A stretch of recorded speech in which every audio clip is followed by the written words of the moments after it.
Saudi अरब में American embassy पर attack हो गया है। अमेरिकी दूतावास पर ईरान ने हमला किया।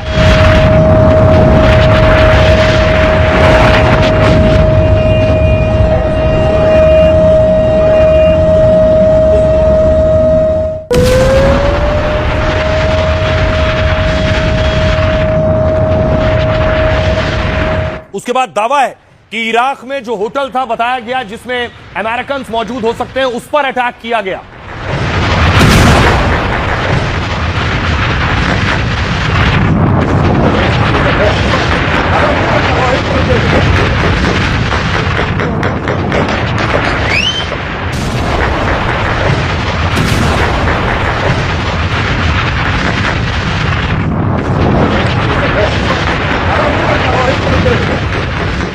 तो हर अरब मुल्क बहुत से लाखों की तादाद में भारतीय रहते हैं। जॉर्डन देखिए जरा, जॉर्डन में अमेरिकी बेस पर अटैक हुआ, रोज हमले हो रहे हैं।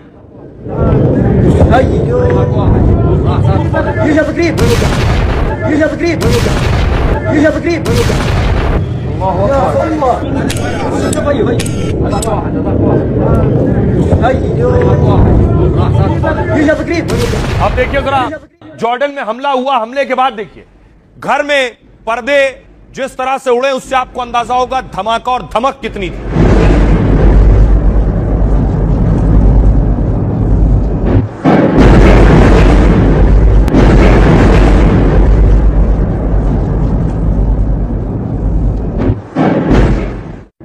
तो आसपास लगभग 7 से 8 मध्य पूर्व के देश जो हैं, उन सब पर अटैक हो रहा है। बहरीन में देखिए, बहरीन में भी बहुत से हिंदुस्तानी रहते हैं, बहरीन में भी अटैक हुआ है। बहरीन में भी अमेरिका के बेस पर हमला हुआ है।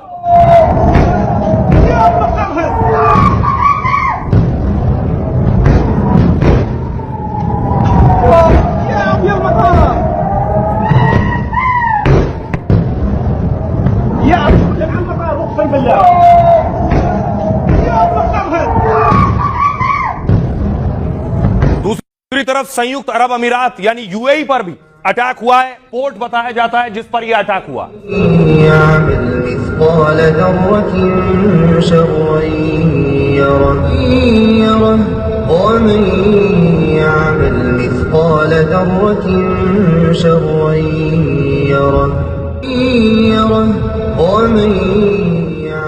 अब देखिए जरा, अब भारत के लिए टेंशन यह है, इन सब अरब मुल्कों में 90 लाख से 1 करोड़ तक भारतीय रहते हैं। सऊदी अरब रियाद में अमेरिकी दूतावास पर ईरान ने हमला कर दिया। 8 ईरानी ड्रोन को सऊदी ने हवा में गिरा दिया, लेकिन 2 ड्रोन दूतावास से टकराए तो आग लग गई।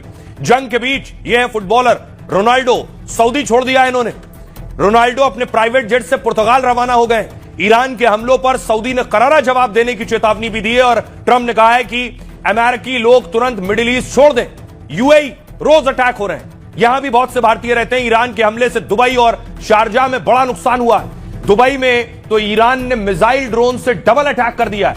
पहले अमेरिकी सैनिकों की बिल्डिंग को ड्रोन से उड़ा दिया और फिर ऑस्ट्रेलियाई बेस अल मिरहात पर भी हमला किया है। अटैक के बीच यूएई के राष्ट्रपति दुबई मॉल में भी घूमते नजर आए। इसे यूएई में तनाव कम करने की कोशिश के तौर पर देखा जा रहा है। कतर में भी हिंदुस्तानी रहते हैं। ईरान ने कतर पर 92 मिसाइल और 17 ड्रोन से हमला किया है। कतर का दावा है कि 81 मिसाइलें और 11 ड्रोन उन्होंने मार गिराए, लेकिन 2 मिसाइल एयरपोर्ट और ड्रोन रडार स्टेशन से टकरा गई हैं। ईरान के हमले से कतर में काफी नुकसान हुआ है और इस हमले में कतर में करीब 20 लोग घायल भी हो गए। कतर ने इसे कानून का उल्लंघन बताया है और संयुक्त राष्ट्र से मदद की मांग की है।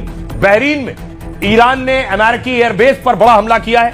20 ड्रोन और 3 मिसाइलों से बहरीन पर अटैक किया गया है। हमले से अमेरिकी बेस को नुकसान पहुंचा है और कई तेल टैंकों में भीषण आग लग गई है।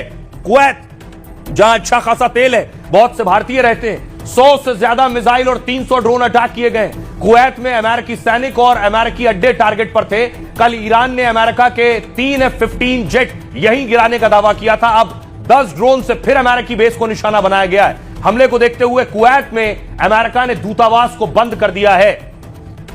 आइए अब आपको सुनवाता हूं, सुनिए जरा इजरायली पीएम बेंजामिन नेतन्याहू क्या कह रहे हैं और तुर्की के राष्ट्राध्यक्ष एर्दोगन क्या कह रहे हैं।